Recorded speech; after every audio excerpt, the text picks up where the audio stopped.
What if I told you Boko Haram did not start as a terrorist group? What if I told you poverty, corruption, and one single killing helped turn ordinary young men into one of Africa's deadliest insurgencies? Stay with me till the end, because the final truth is the part most people are afraid to talk about. This is not a story you will hear in school. This is not what politicians like to explain. This is the real story of Boko Haram, how it started, why it became violent, and who truly benefited from the chaos. Boko Haram began in 2002 in Maiduguri, Borno State, northern Nigeria. At that time, it was not bombing markets. It was not kidnapping schoolgirls. It was a small religious movement led by a preacher named Mohammed Yusuf. Yusuf told young people one thing that sounded like hope. This system has failed you. The government is corrupt. The rich don't care. Western influence has destroyed your future. And many youths listened because their lives were already broken. Northern Nigeria was drowning in poverty. No jobs, no quality education, no opportunities. Meanwhile, politicians were getting richer. So when Yusuf spoke about injustice, corruption, and dignity, people followed him, not because of hatred but because of frustration. In 2009,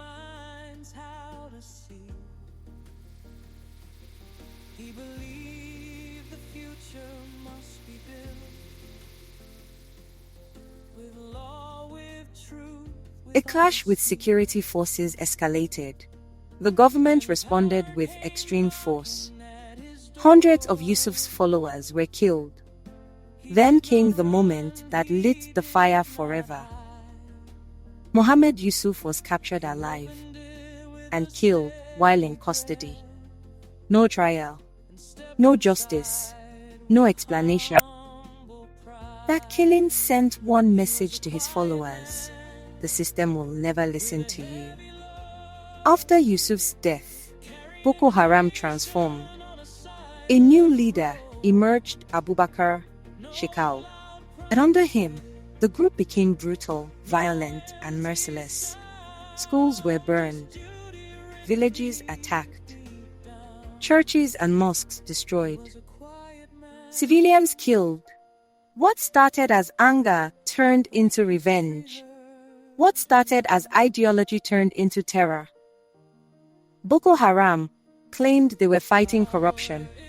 They claimed they were defending religion, but their victims were mostly ordinary Muslims, poor farmers, women, and children. So the question is, was this really about religion, or about power, neglect, and failure? In 2014, the world finally paid attention when over 270 schoolgirls were kidnapped in Chibok. But for years before that, communities had been screaming, and no one listened. Boko Haram did not grow strong because it was powerful. It grew strong because the system was weak. Because when people have no future, hasn't homediati, Sitwa cult with a turret idet. Security answers injustice with bullets. Extremism finds fertile ground.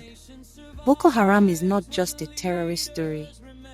It is a warning of what happens when governments abandon their people, when poverty is ignored, when justice is replaced with force.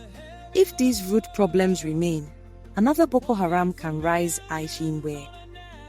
If you learned something today, share this video, because truth must travel faster than lies.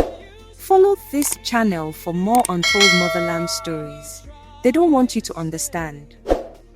Subscribe for part 2. Who benefited from the chaos?